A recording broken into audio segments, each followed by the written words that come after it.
Vamos a abrir nuestras Biblias. En la primera de Pedro, capítulo 1. Repito, la primera de Pedro, capítulo 1.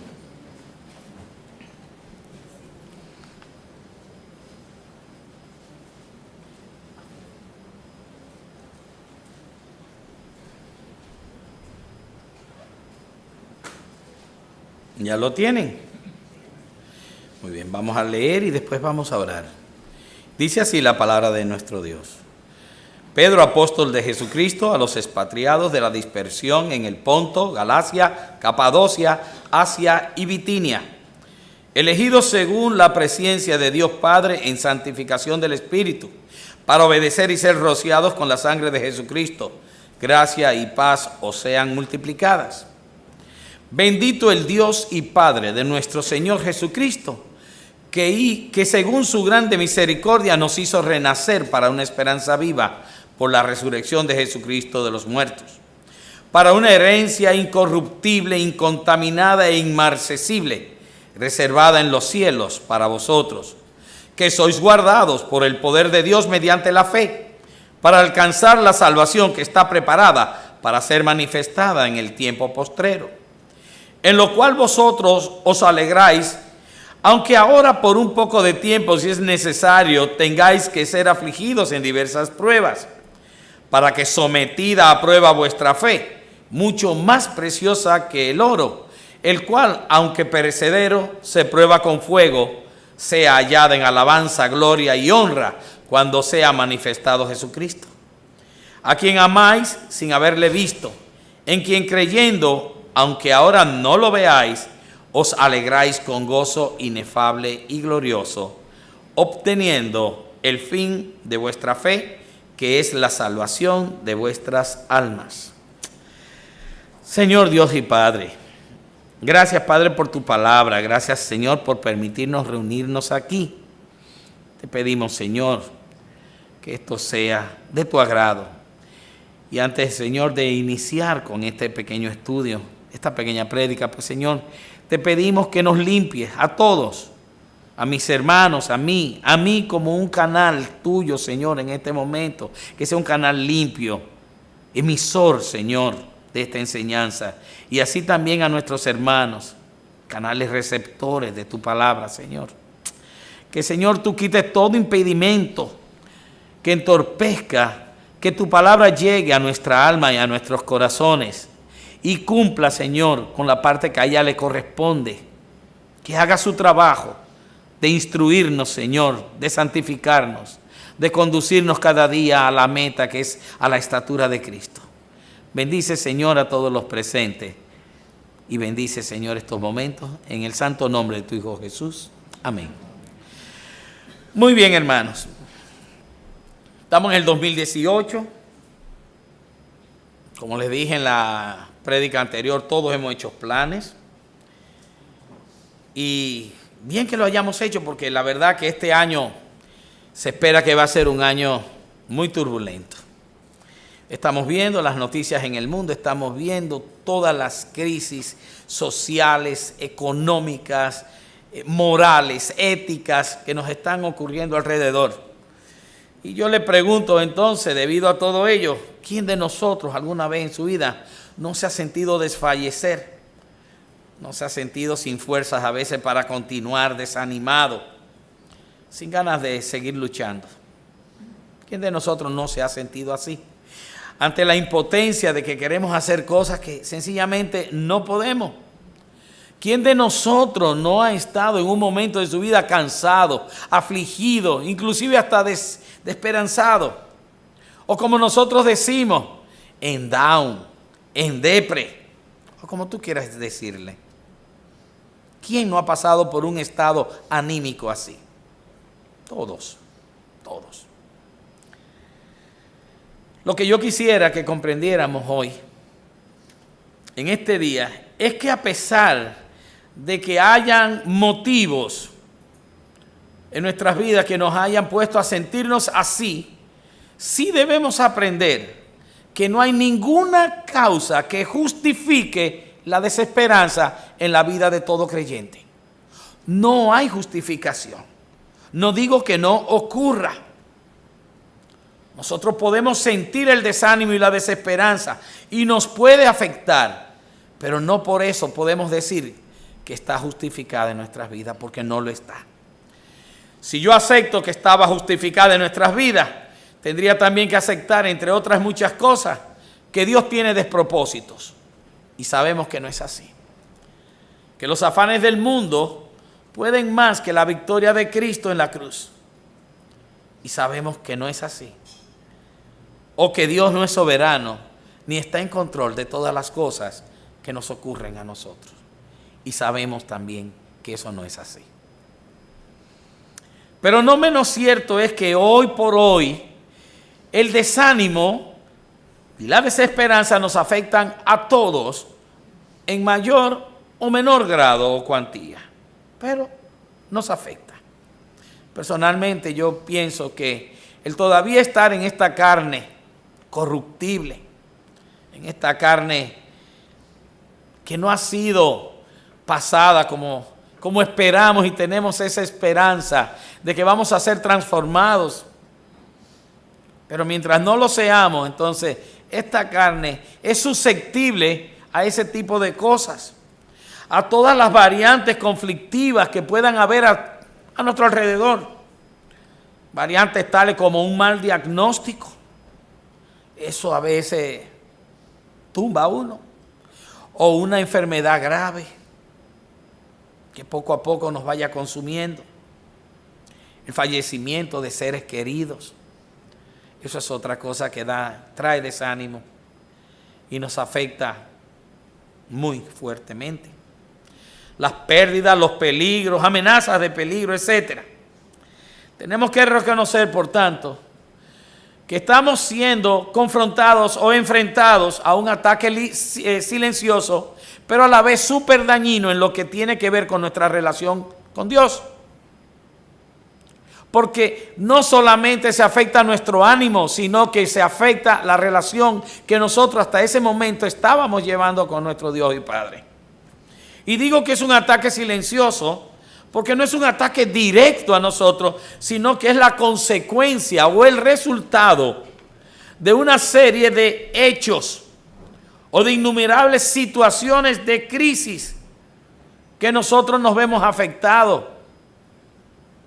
Los cambios de valores hoy en día que estamos nosotros viendo los cristianos, el cambio de nuestras éticas que teníamos por norma en nuestro país, todo eso, enfrentarnos en ese diario, pues nos afecta. Un buen ejemplo, por ejemplo, de una persona que se vio desanimada, afectada por la vorágine de hechos y circunstancias que a su alrededor se fueron presentando, lo vemos en el profeta Habacuc, que dice así: ¿hasta cuándo, Jehová, clamaré y no oirás? Y daré voces a ti a causa de la violencia y no salvarás. ¿Por qué me haces ver iniquidad y haces que vea molestia? Destrucción y violencia están delante de mí, y pleito y contienda se levantan, por lo cual la ley es debilitada y el juicio no sale según la verdad. Por cuanto el impío asedia al justo, por eso sale torcida la justicia. Y yo digo que este clamor de este individuo, este grito, se parece al que quizá muchos de nosotros hayamos hecho en estos días, en estos tiempos. Podemos casi reflejarnos en él, ciertamente. Pero para que comprendamos mejor lo que aquí estamos diciendo, yo creo que debiéramos irnos primero un poco a lo que son las definiciones. Me gusta. Por ejemplo, ¿qué es el desánimo? Bueno, yo busqué y encontré que hace referencia como un abatimiento, tristeza, desinterés, hundimiento, postración, desmayo, desfallecimiento, derrotismo, languidez, desconsuelo, desaliento o lasitud, falta de ánimo, de fuerzas o energía para hacer, resolver o emprender algo. Desánimo. En hebreo significa, es más conciso, dice, estar sin fuerzas para seguir adelante, falta de ilusión o ánimo hacia alguien o para hacer algo. Y vuelvo y digo, ¿cuántos podríamos identificarnos con esa definición? Pero en cambio la palabra esperanza, aunque muchas veces ponemos a una casi como sinónimo de la otra, tiene otro significado. Según el diccionario significa expectación de algo bueno, confianza en el cumplimiento de algo que uno desea. Pero no siempre las cosas que deseamos son buenas. Entonces como que a eso me le falta algo, ¿verdad? Porque dice expectación de algo bueno, sí, cierto, pero confianza en el cumplimiento de algo que uno desea, entonces ya no es la expectación de algo bueno que va a ocurrir. Y eso es esperanza, según el diccionario.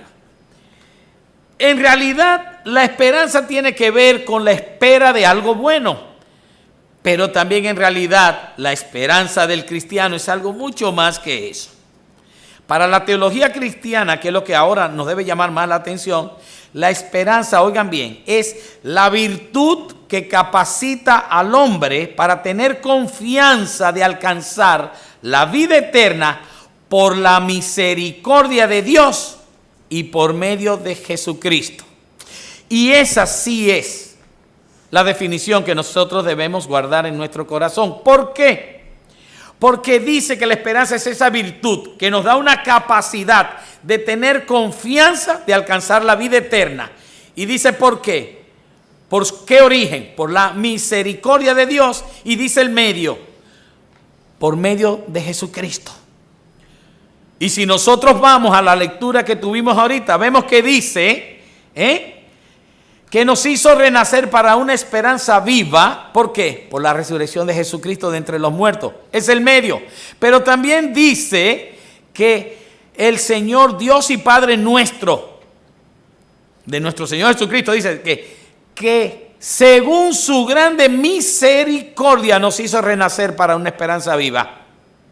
Por la misericordia y el medio fue por Jesucristo. Entonces, estemos claros que una mala definición es decir que es un pensamiento positivo que le da sentido a nuestras vidas y que permite ver como posible aquello que deseamos. Eso es filosofía mundana. Eso no es esperanza. Lo que leí anteriormente sí. Y digo que es una mala definición porque la esperanza no es positivismo, no es tener pensamientos positivos. Tampoco es optimismo, ni como dicen los jóvenes hoy en día, es tener buena vibra. No, eso no es esperanza. Tampoco es decir, como dicen algunos hermanos por ahí, que estamos en victoria. Dice porque no se pueda aceptar que estamos afligidos o que estamos en prueba, porque eso sería como nosotros afirmar que estamos derrotados. Y tú ves que uno todo achacoso y que, hermano, en victoria. Discúlpame, estoy en aflicción, estoy en prueba, estoy en disciplina del Señor muchas veces. Un pastor amigo mío una vez que cuando se quemó la fábrica, etcétera, el ciclón se la llevó, no fue que se quemó, se destruyó. Y vio todas las cosas por las cuales habíamos pasado, nos dice, ay hermano, voy a orar porque usted se encuentra en prueba. Y yo sabiendo que no era prueba, le contesté, no es prueba, no, es en disciplina. El castigo que me han dado por yo haberme apartado de la senda correcta. Y eso tiene uno que reconocerlo. ¿Cómo voy a decir que estoy? No, yo estoy en victoria, aunque se perdió todo, yo estoy en victoria. No. Ríense, pero hay que ser sinceros. Ciertamente pudiéramos entenderlo, todo lo que nosotros estamos hablando, si buscamos, si indagamos conscientemente en la palabra, si lo hacemos con diligencia y vemos en realidad qué más nos dice la cita de hoy. Por ejemplo, vamos a verlo por partes. La primera que dice que Dios nos hizo renacer para una esperanza viva, nos está diciendo que Dios es el autor. No el sujeto de la esperanza, no. Es el autor, Él nos hace renacer para una esperanza viva. Él es ¿quién? Quien está ejecutando esa acción. ¿Sobre quién? Sobre nosotros. Pero es el autor. Solo Él, por su grande misericordia, es aquel que nos hace renacer. Y en esto hay una finalidad. Nos hace renacer para esperanza, lo cual no es algo que el hombre pueda alcanzar por sus propios medios, ni ganar, ni merecer. No la merecemos. Esperanza de cosas buenas, eternas. No. Y como bien dijimos ahorita, eso es porque esto es una virtud de parte de Dios dada al hombre.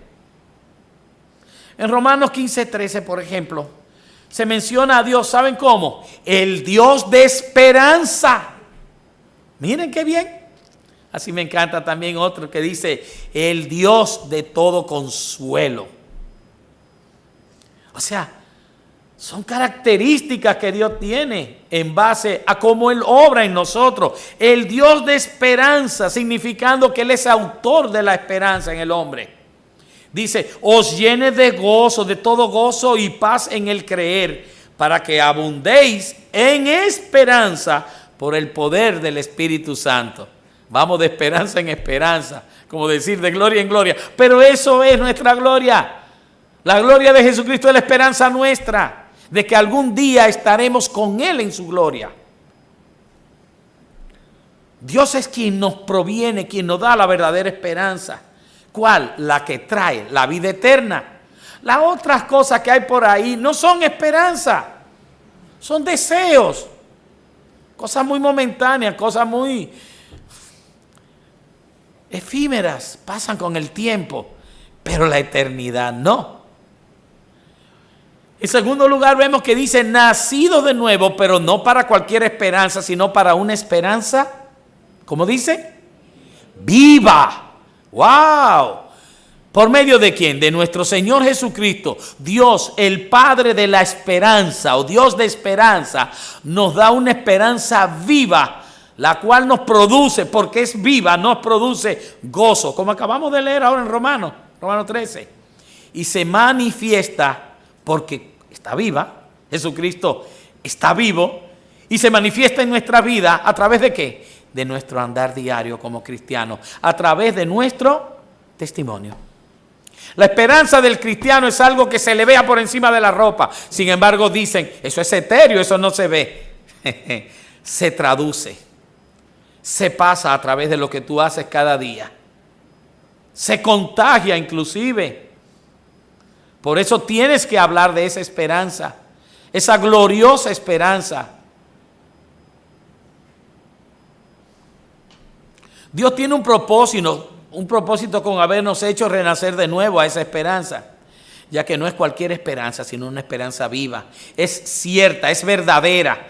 En Cristo es verdadera y es cierta, porque Cristo es la verdad y la vida. Por lo que entonces Jesucristo en este caso también es sujeto. La esperanza del creyente se basa ¿en qué? En el sacrificio expiatorio de Cristo, su muerte y su resurrección. En eso es que está. Si Cristo no hubiese muerto y resucitado, nosotros fuésemos las personas más dignas de conmiseración del mundo, porque entonces no habría resurrección si Cristo no hubiese resucitado. Eso dice la palabra, claro, parafraseando estoy.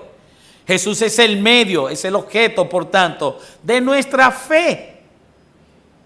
Y como dijimos, nuestra esperanza viva. En cuarto, pudiéramos decir que entonces la resurrección y la vida eterna es el fin, la consecuencia, el resultado final de la esperanza. Es esa. Lo dice en Pedro 1, el verso 4 dice, para una herencia incorruptible, incontaminada e inmarcesible, reservada en los cielos para vosotros. La vida eterna es el resultado final, porque una vez que la obtengamos, ya no hay para qué darle lugar a la esperanza. Ya no es esperanza, ya es realidad.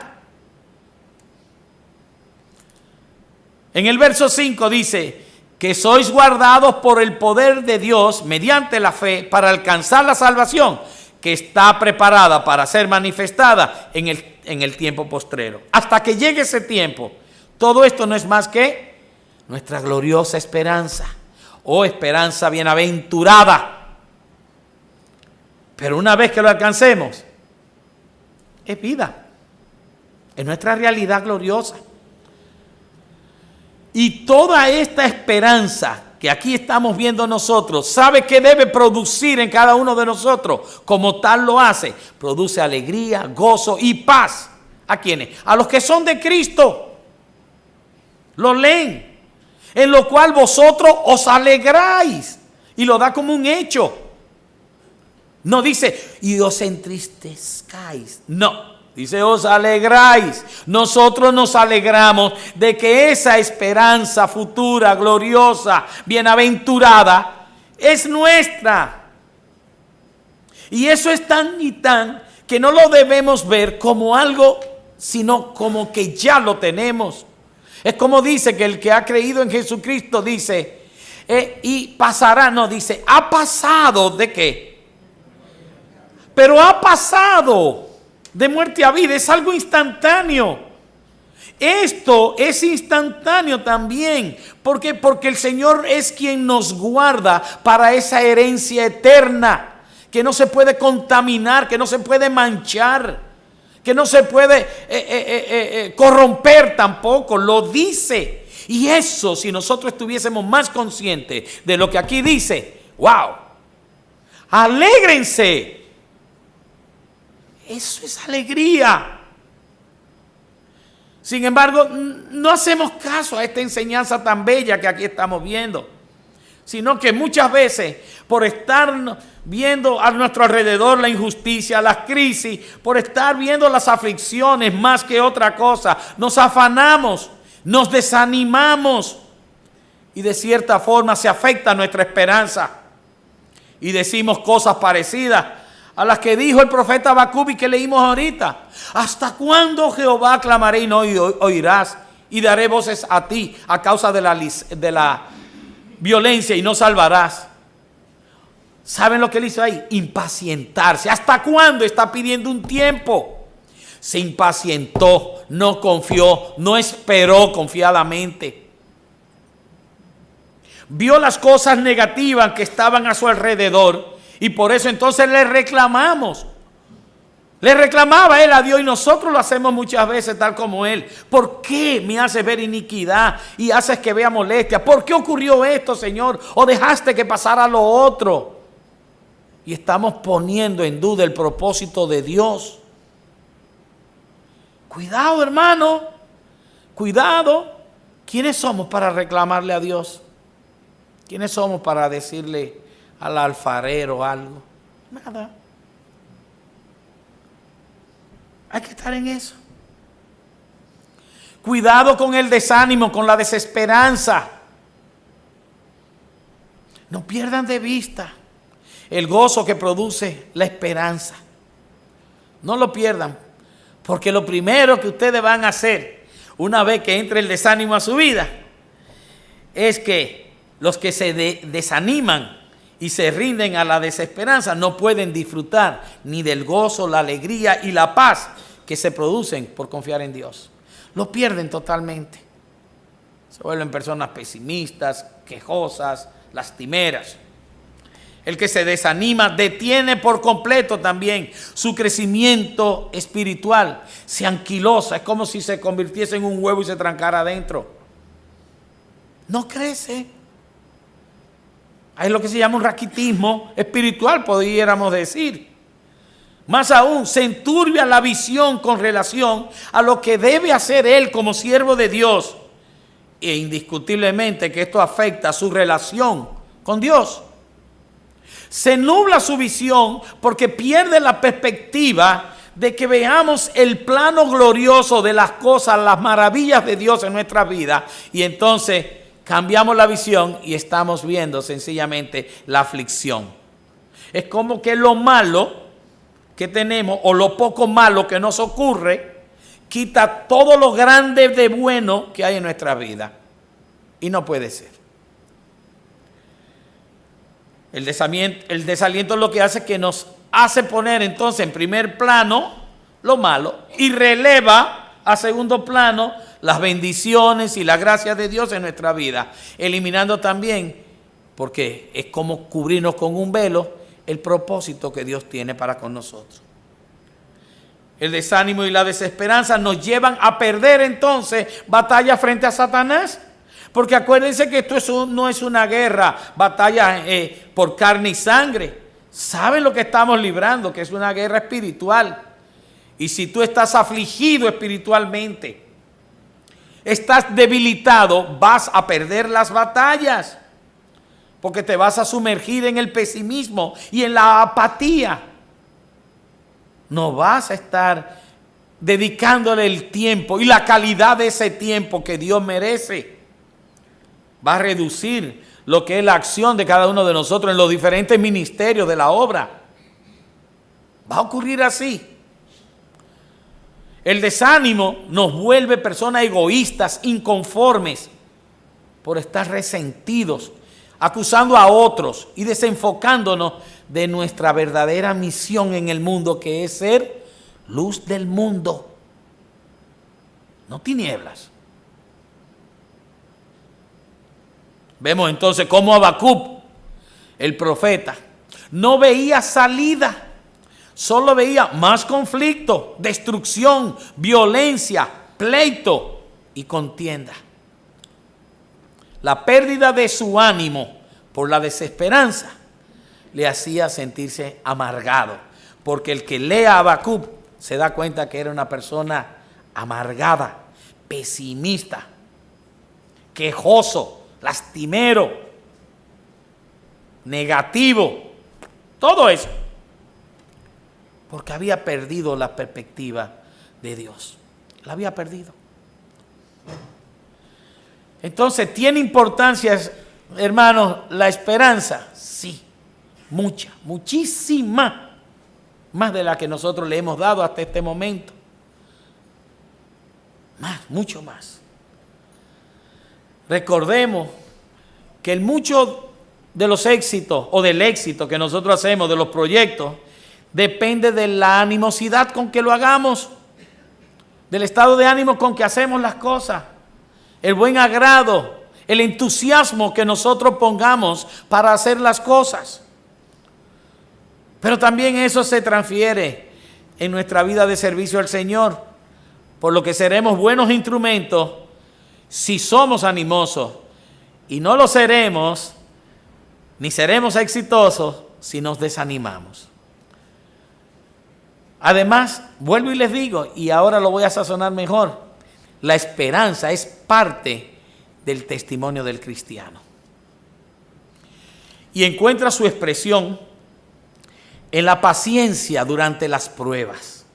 ¿Por qué uno soporta las pruebas? ¿Porque no me queda otro remedio? No, porque estoy esperanzado en lo que viene después, en lo que yo alcanzaré después de la prueba. Esperanza es lo que nos da la fuerza para también nosotros continuar. Es lo que nos ayuda para pensar en un glorioso futuro al lado de Cristo. Pero porque yo estoy cierto y convencido de su próxima venida y de lo que Él va a hacer en cada uno de nosotros. Le voy a poner para que ustedes vean si es un testimonio, si la esperanza en un cristiano bien llevada no es un testimonio. Primera de Tesalonicenses 1:3 tiene un perfecto ejemplo y lo leo. Acordándonos, dice Pablo, ¿quiénes? Nosotros los que estamos compartiendo. Dice, acordándonos sin cesar delante de Dios y Padre nuestro de la obra de vuestra fe. 1. Del trabajo de vuestro amor. 2. Y de vuestra constancia en la esperanza en nuestro Señor Jesucristo. 3. Oigan de lo que él se recordaba. Y lo hacía sin cesar porque ellos habían sido una extraordinaria muestra de lo que era la fe, el amor y la constancia en la esperanza de nuestro Señor Jesucristo. Eran un testimonio. Todos nosotros nos acordamos de cómo ustedes se han comportado. La constancia en la fe, la esperanza y el amor eran de tal manera entre los creyentes de Tesalónica que se daba como un verdadero testimonio de sus vidas. Y aquí vemos la relación que hay en estos tres elementos y no únicamente aquí. Ellos se interrelacionan y van a estar presentes hasta tanto nos reunamos con Cristo. Pablo mismo escribió acerca de esos tres elementos. Miren qué interesante. En 1 Corintios 13:13 dice, y ahora permanecen la fe, 1, la esperanza, 2, y el amor. ¿Se acuerdan? Cuando habla ese capítulo, nada más perfecto que el amor. Entonces dice, estos tres, pero el mayor de ellos es el amor. Pero fíjense cómo permanecen como tres pilares que nos ayudan, que nos soportan en nuestro diario vivir. ¿Cuáles? La fe, el amor y la esperanza. Y sobre todo, el amor es el mayor. Pero fíjense cómo la esperanza también está ahí. Además posee otras características. Fíjense cuál es la importancia también que tiene. Es fortísimo consuelo y segura y firme ancla del alma. Y la estabiliza en medio de las tormentas de la vida. Hebreos 6:18 dice, para que por dos cosas inmutables en las cuales es imposible que Dios mienta, tengamos un fortísimo consuelo, los que hemos acudido para asirnos de ¿qué? De la esperanza puesta delante de nosotros, la cual tenemos como segura y firme ancla del alma y que penetra hasta dentro del velo. Pues la esperanza no es un maíz, como decimos aquí. La esperanza. Qué lamentable que un hombre no tenga esperanza. Nosotros tenemos la esperanza de aquellos que han muerto serán resucitados con Cristo. Pero también dice la palabra que no somos como aquellos que no tienen esperanza. ¿Cuáles? Los del mundo, los que dicen que con la muerte todo terminó. Primera de Juan 3:2 dice que es un elemento purificador, que la esperanza ayuda. Miren, dice, amados, ahora somos hijos de Dios y aún no se ha manifestado lo que hemos de ser. O sea, como nosotros vamos a ser transformados. Y dice, pero sabemos que cuando Él se manifieste, seremos semejantes a Él porque le veremos tal como Él es. Y todo aquel que tiene esta esperanza en Él, mire bien, repito, y todo aquel que tiene esta esperanza en Él, se purifica a sí mismo, así como Él es puro. Oye, todos sabemos lo que dice Hebreo, ¿verdad? Que la certeza de lo que se espera y la convicción de lo que no se ve, a eso es la definición de fe. Por lo que entonces creer es la base de la esperanza y ambas son el sustento de la fe. Nuestra fe está sustentada ¿en qué? En la esperanza. Porque nosotros sabemos en quién hemos creído y a la vez esperamos en Él. Tres pilares que sostienen al creyente: la fe, la esperanza y el amor. ¿Y qué haremos entonces, hermano Pepe, para no desanimarnos? La misma palabra te da siempre la solución. Es como el estudio que estamos viendo aquí en los domingos en la mañana. Ante la crisis, ¿qué tenemos? Respuestas bíblicas. No de filosofía humana, sino bíblicas. En Hebreos 12:2 nos da una clave perfecta para evitar el desaliento, el desánimo o la desesperanza. Y dice, puestos los ojos en Jesús, el autor y consumador de la fe, el cual, por el gozo puesto delante de él, sufrió la cruz, menospreciando el oprobio, y se sentó a la diestra del trono de Dios. Ahora viene su atención y dice, considerad a aquel que sufrió tal contradicción de pecadores contra sí mismo, para que vuestro ánimo no se canse hasta desmayar. Que no llegues tú a tener tedio, cansancio de ánimo hasta que tú puedas desfallecer o desmayar. ¿Qué tenemos que tener? Pues perfectamente nuestro norte a Cristo, tomarlo a Él como ejemplo, hacer que imitarle.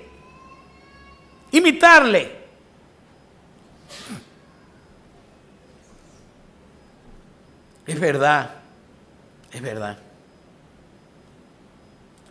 No podemos nosotros desanimarnos porque estamos atribuyéndole despropósito a Dios. ¿Y saben cuántos personajes bíblicos pasaron por ahí? Muchos, muchísimos. Así pudiera yo recordar algunos. Elías, Job, Habacuc, Zacarías, Pablo también. En el naufragio, dice, y perdimos toda esperanza de conservar la vida. Sí, perdieron. Dice, pero para todo ocurrió conforme a Dios. ¿Para qué? Para que pongamos nuestros ojos ahí y confiáramos en Él. El Señor aquí, en hebreo, pues el Espíritu Santo nos está diciendo que la advertencia es que no desviemos nuestra mirada de Cristo, que es nuestro norte. Tener presente su ejemplo, su enseñanza, su muerte vicaria y su resurrección. Eso debe a nosotros darnos el suficiente ánimo para no desfallecer, para no desmayar, para seguir adelante. Número 2, tomando en cuenta que Cristo lo tuvo todo en contra, como dice ahí. En contra, sus amigos. Pedro lo negó 3 veces. Sus amigos se fueron de ahí. En el momento de crucifixión estaban la María y estaba Juan. Después no estaba ninguno de ellos. Le dieron la espalda, sintieron miedo, se ocultaron. Aquellos que le seguían, que eran multitudes, no estaban ahí tampoco. Otros le traicionaron. Y aquellos que le llamaron en un momento hijo de David, ahora gritaban, crucifícale. Su pueblo que a los suyos vino y no le recibieron, no le aceptaron, también estaba ahí contra él. Y aún su propio padre, en un momento dado, cuando él carga con todo el pecado de la humanidad, oculta su rostro del Hijo, convirtiéndose ese el momento más solitario de toda la historia de la creación. Cuando Cristo se vio separado del Padre, lo que nunca había ocurrido. Otra fórmula también es la que nos dice la palabra, que hagamos el bien.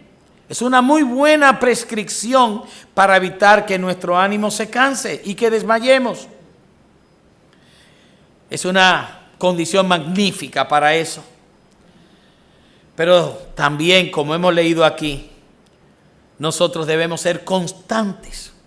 La constancia, oigan bien, la constancia nos va a dar firmeza.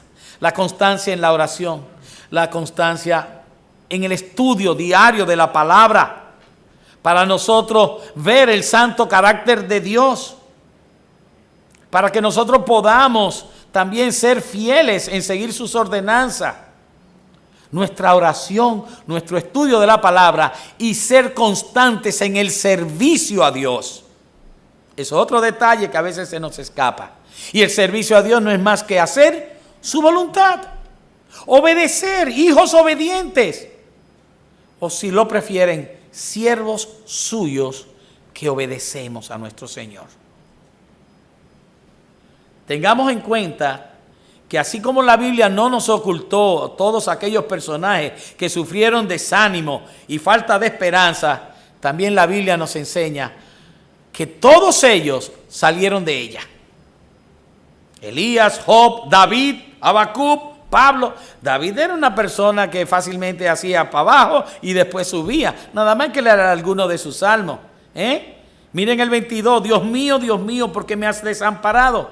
¿Por qué estás tan lejos de mi salvación y de las palabras de mi clamor? Dios mío, clamo de día y no responde, y de noche y no hay para mí reposo. Aún así todos ellos se recuperaron, porque la misericordia de Dios es grande y su fidelidad es eterna. Nadie queda en el piso ni en el fragor de la batalla. El Señor lo levanta. ¿Por qué? Por misericordia, no porque tú hayas hecho ni porque tú merezcas, mucho menos. Saber esto y esperar en esto, eso es tener la esperanza de que Dios hará, de que Él se mantendrá firme en todas sus promesas, de que es fiel en ella y dice que Él nos conservará, nos protegerá y nos llevará a esa herencia eterna que nos ha prometido por medio de Jesucristo. Y a eso es que se refiere ese verso 5 de la lectura de hoy de Primera de Pedro. Dice que sois guardados, guardados es protegidos, preservados por el poder de Dios mediante la fe, para alcanzar la salvación que está preparada para ser manifestada en el tiempo postrero. Él es quien nos guarda. Él es quien nos da en todo momento esa esperanza. Él es que pone en nosotros la fe. Es un don de Dios. Todo es Él. Siéntase agradecido que todo es Él. Y no tú ni yo, porque hace rato lo hubiéramos dañado. No depende de nosotros. Por último, tengamos en cuenta que el que nosotros seamos cristianos e hijos de Dios no nos va a exonerar de las pruebas y los conflictos. Jesús le dijo a sus discípulos que tendrían aflicción. Juan 16:33 lo dice. Y eso, a la verdad, que a nadie le alegra mucho. Saber que va a pasar por momentos difíciles. No. Inclusive que vas a gustar de la muerte. No. A nadie. Que vas a ver seres queridos partir. A nadie. Pedro, en el sexto versículo de la lectura de hoy, dice: en lo cual vosotros alegráis, aunque ahora por un poco de tiempo, si es necesario, tengáis que ser afligidos en diversas pruebas. Tenemos que ser pasados por prueba. Ser hijo de Dios no nos va a quitar ni nos va a asegurar que no tenemos problemas, sino todo lo contrario, tendremos problemas. ¿Por qué? Porque estás batallando contra el mundo, contra el Dios de este siglo. Pero te voy a decir algo, todos estos problemas, pruebas y aflicciones, entre comillas, una vez que las pasen, nos van a traer bendiciones espirituales.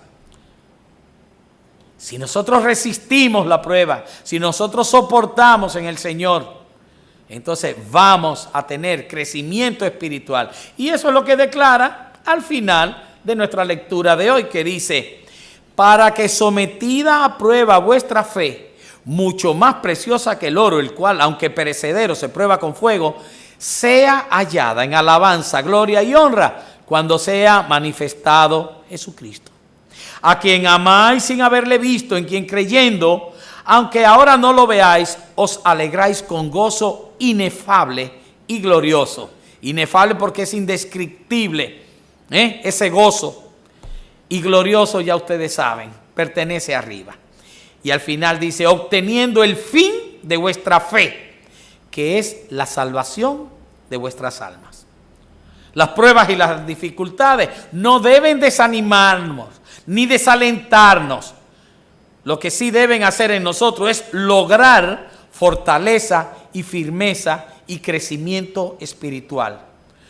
Por más problemas graves que tengamos, nuestra conciencia y todo lo que nosotros somos, así como nuestra confianza, debe estar puesta en Dios y solamente en Él. Así nuestro ánimo no se va a ver desmayar. Hermanos, estemos siempre confiados en Dios, en aquel que el salmista David escribió: diré yo a Jehová, esperanza mía y castillo mío, mi Dios en quien confiaré. Pensemos en eso. Y que el Dios de esperanza os llene de todo gozo y paz al creer, para que abundéis en esperanza por el poder del Espíritu Santo. Amén. Señor, ciertamente necesitamos no desmayar en nuestra fe, no desmayar ni desanimarnos, Señor. Nunca perder las esperanzas en ti, porque están basadas, Señor, en las promesas gloriosas que tú has hecho a cada hijo tuyo. Bendícenos a todos, Señor, y permite que estas cosas que hoy hemos escuchado aquí, pues nos ayuden para seguir adelante, para tener a Jesucristo como el norte de nuestras vidas, sabiendo que eso nos ayudará a que nunca desmayemos en nuestro ánimo. Todo esto lo hacemos, Señor, en el santo nombre de tu Hijo Jesús. Amén.